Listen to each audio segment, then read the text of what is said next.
let me skip to the next thing because, like I said, even though I'm not a big Fantastic Four guy, I'm obviously a huge Superman fan. And all of the things people are trying to say that oh, but isn't it good that this James Gunn did this, James Gunn did that?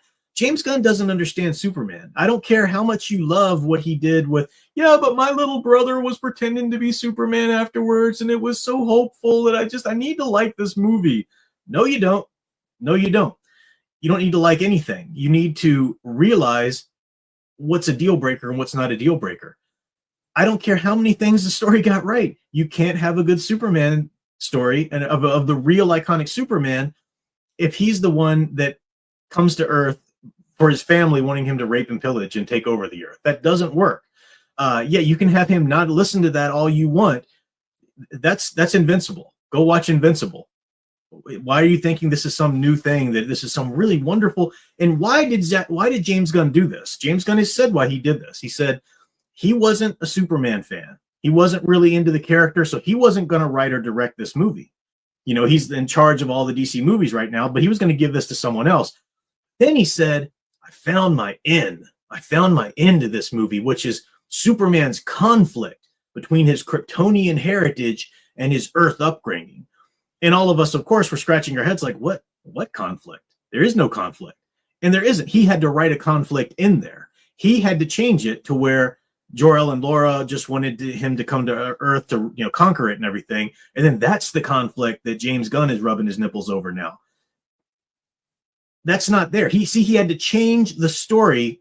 He had to change the character. He had to change the lore to make it interesting enough for him to come in and want to tell a story in it. That right there, you're the wrong person to be telling Superman stories. You're absolutely the wrong person to be telling Superman stories. And he said, people have asked him, is there any chance that maybe that can kind of get retconned, or we can find out that maybe that was Lex kind of pretending that it said this? And he said, no. He said, this is a vital part of the lore going forward, and people who don't like it are shit out of luck. He said that. He said, my Superman stands for kindness, and if you don't like my Superman, then I guess you're just one of the jerks then, because you don't stand for kindness. Really? This is the guy who's you're trying to say is in charge and understands Superman, is the one who we should be taking these stories from here on out? James Gunn has severe daddy issues. He has severe daddy issues. They are all over the place with his movies. If you can't see them, you're not looking. They're all over the place with his movies. Every movie he's ever made is him working out some sort of trauma he's had in his past about his daddy issues. Whether it's Star-Lord, look at Star-Lord's trajectory through all three Guardians of the Galaxy movies. It's basically just the story of Star-Lord looking for a daddy.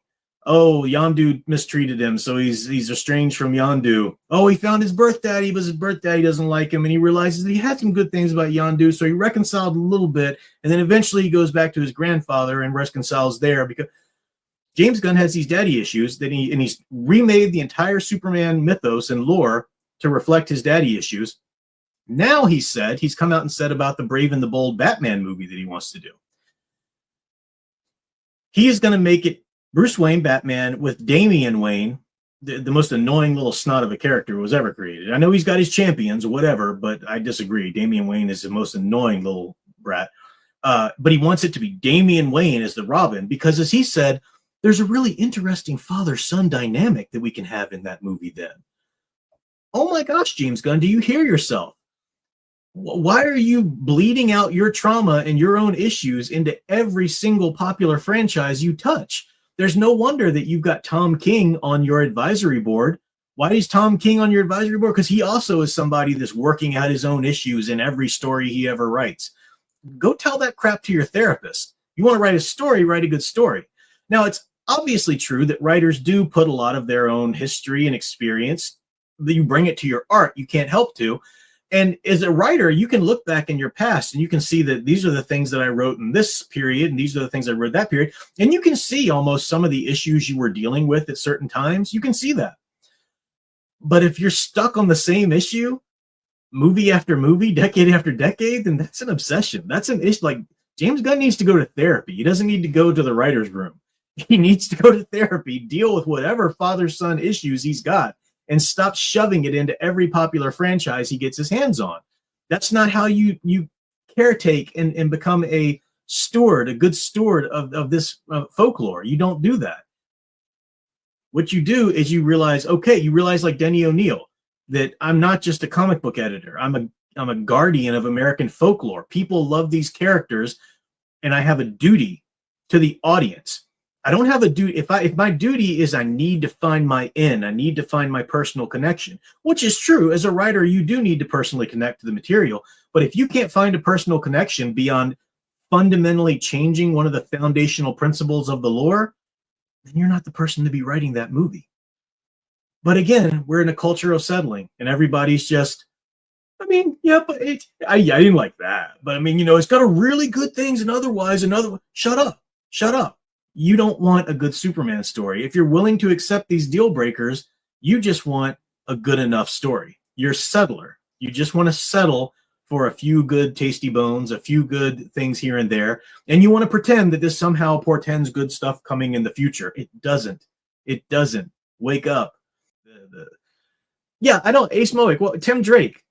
Tim Drake? So many of us are Tim Drake fans, and we've yet to have a live action Tim Drake, to my knowledge. Certainly never in a movie. So why not? You know, no, Damian, because I'm really interested in the father-son thing. Damian is a snot. I can't stand him. Yeah, this is not cool. Yeah, I agree with this, Ohas. Super Sons was the one time Damian was great, and they messed that up too. Well said. Well said. I think even Fan Man agrees with me on that. And that the original Super Sons that they were doing was so fun. You know, the Tomasi stuff.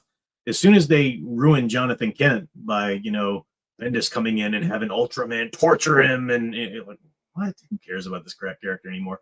But no, that was great, the original, because the dynamic between Damian and Jonathan Kent, you know, Superman's son. But that was the only time I've ever been able to stomach Damian. I really just don't care about the character otherwise. And there's a contingent of people who latch on to his character, and I'm not against you. If that's your guy, good for you. Enjoy him. But the people who tend to love Damian are also the people who tend to love Red Hood.